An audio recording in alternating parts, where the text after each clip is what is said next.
கிறிஸ்துவுக்குள் அன்பான அன்பு உள்ளங்களை மீண்டுமாய் இந்த நாளிலே ஒரு புதிய வாக்குத்தத்தத்தோடு உங்களை நான் சந்திப்பதில் நான் மிக்க மகிழ்ச்சி அடைகிறேன். இன்றைய நாளிலும் 19ஆம் தேதி 10வது மாதம் 2025ஆம் ஆண்டு ஞாயிற்றுக்கிழமை. இந்த காலை வேளையிலும் நம்முடைய தேவனாகிய கர்த்தர் நம்ம கொடுக்கிற ஒரு அருமையான ஒரு வார்த்தை என்னவென்றால், மார்க்கு சுவிசேஷ புத்தகம் 14வது அதிகாரம் 36வது வசனம். கர்த்தருடைய வார்த்தையை பார்க்கிற வேளையிலே அவருடைய வார்த்தை சொல்லுகிறது, அப்பா பிதாவே, எல்லாம் உம்மாலே கூடும், இந்த பாத்திரத்தை என்னிலே இருந்து எடுத்து போடும், ஆகிலும் என்னுடைய சித்தத்தின்படி அல்ல, உம்முடைய சித்தத்தின்படியே ஆக கடவது என்றார் என்று சொல்லி இந்த நாட்களில் இந்த வார்த்தை இந்த நாட்களிலே சொல்லுகிறதை பார்க்கிறோம். அருமையான கர்த்தருடைய பிள்ளைகளே, இந்த நாளிலும் இந்த வார்த்தையை நாங்கள் சற்று தியானித்து பார்ப்போமா இருந்தால், எப்படிப்பட்ட சூழ்நிலையிலே இந்த நாட்களிலே ஆண்டவராகிய இயேசு கிறிஸ்து இந்த வார்த்தையை பொழிந்தார் என்று சொல்லி நாங்கள் பார்ப்போமா இருந்தால், அவர் பாருங்கள், இந்த நாட்களிலே கெத்செமனை தோட்டத்திலே இந்த நாட்களிலே என்னுடைய ஆண்டவராகிய இயேசு கிறிஸ்து அந்த இடத்திலே கடைசி ராப்போசனத்தை முடித்துவிட்டு அங்கே இந்த நாட்களிலே தன்னுடைய சிலுவை பாடுகளுக்காக, சிலுவை காரியங்களுக்காக தேவனிடத்திலே அதை குறித்து அறியும்படியாக அந்த நாட்களிலே வந்து விண்ணப்பம் பண்ணுகிறதை பார்க்கிறோம்.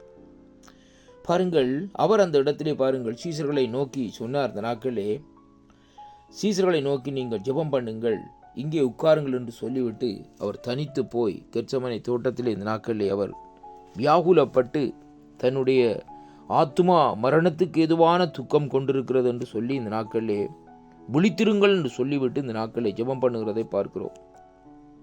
சற்று அவர் தரையிலே போய் விழுந்து அந்த வேளையிலே இந்த நாட்களிலே அவர் ஆண்டவரிடத்திலே கேட்கிறார். இந்த வேளையிலே பாருங்கள், ஆண்டவரே, இந்த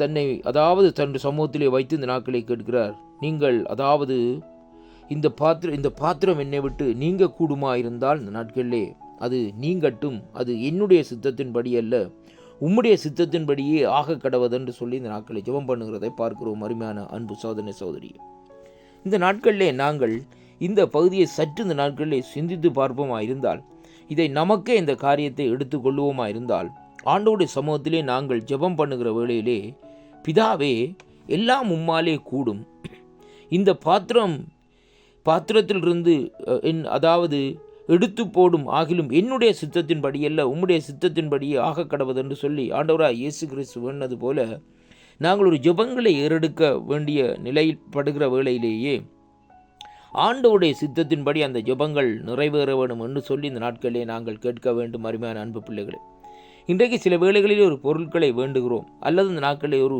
ஊழிய பாதையை கூட இந்த நாட்களை துவங்குகிறோம். ஆனால் ஆண்டவரிடத்திலே நாங்கள் கேட்பதில்லை, பிதாவே இது உம்முடைய சித்தத்தின்படி என்று சொல்லி இந்த நாட்களிலே நாங்கள் கேட்பதில்லை.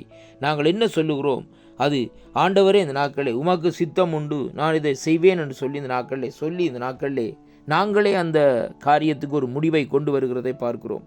அப்படி எல்லா அருமையான கர்த்தருடைய பிள்ளைகளே, அதற்காகத்தான் ஆண்டவராய் இயேசு கிறிஸ்து கெத்செமனை தோட்டத்திலே எப்படியாக ஜெபிக்க வேண்டும், தேவனுடைய சித்தத்தை அறிந்து, தேவனுடைய திட்டங்களை அறிந்து, ஊழிய பாதையாக இருந்தாலும் சரி, குடும்பமாக இருந்தாலும் சரி, என்ன காரியங்களாக இருந்தாலும் சரி, தேவனுடைய சமூகத்திலே வைத்து ஜெபிக்க வேண்டும் என்பதைத்தான் இந்த வார்த்தையூடாக நமக்கு இந்த நாட்களிலே கற்றுத்தருகிறதை பார்க்கிறோம். அருமையான அன்பு சகோதரனே, சகோதரி, ஆனபடியினால் இந்த நாட்களிலே நாங்கள் ஜெபம் பண்ணும்போது ரொம்ப ஜாக்கிரதையாக இந்த நாட்களிலே இருக்க வேண்டும்.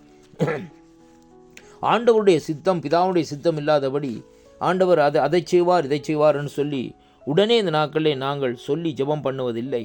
பிதாவினுடைய சித்தத்தின்படி, ஆண்டவருடைய சித்தத்தின்படி இந்த காரியங்கள் வாய்க்க பண்ண வேண்டும் என்று சொல்லி இந்த நாட்களை ஜெபம் பண்ண வேண்டும். இன்றைக்கு அநேகர் இந்த நாட்களிலே கர்த்தர் இந்த வீட்டை கொடுத்து விட்டார், கர்த்தருக்கு ஸ்தோத்திரம் என்று சொல்லி முடித்து விட்டு போவார்கள். ஆனால் அந்த காரியம் நிறைவேறுவதில்லை. அருமையான கர்த்தருடைய பிள்ளைகளே, இதனாலே அவர்கள் பொய்யான ஊழியர்கள் என்று சொல்லி இந்த நாட்களிலே பட்டம் சூட்டப்படுகிறதை பார்க்கிறோம்.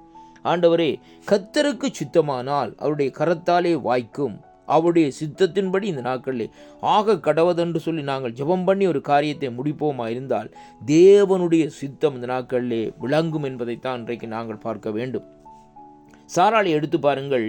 சாராள் இந்த நாட்களிலே ஆபிரகாமை ஆகாரோடு சேர்த்து வைக்கிற வேளையிலே தேவனுடைய சித்தத்தின்படி இந்த நாட்களிலே சேர்த்து வைக்கவில்லை, தன்னுடைய சித்தத்தின்படி இந்த நாட்களிலே சேர்த்து வைத்தாள். ஆனால் தேவனுடைய சித்தம் வேறாக இந்த நாட்களில் இருந்ததை அங்கே காணக்கூடியதாக இருக்கிறது. அதே விதமாக நாங்களும் கர்த்தருடைய சமூகத்திலே நாங்கள் அங்கே நடக்கிற வேளையிலே நாங்கள் தேவனுடைய சித்தத்தை அறிந்து அதன்படி செய்ய அந்த நாட்களை நாங்கள் தயார்பட வேண்டும். இந்த வாக்குத்தத்தங்களை கேட்கிற உங்கள் ஒவ்வொருவரையும் கர்த்தர் ஆசீர்வதிப்பார். இன்றைய நாட்களிலே உங்களுடைய திட்டங்கள் சிஸ்டங்களை இந்த நாட்களை நீங்கள் மாற்றிக்கொள்ளுங்கள். தேவனுடைய சித்தத்தின்படி ஊழியத்தை செய்கிறவர்களாக இந்த நாட்களிலே மாறுங்கள். கர்த்தர் உங்களுக்கு வாய்க்க பண்ணுவார். கர்த்தர் உங்களை ஆசீர்வதிப்பாராக.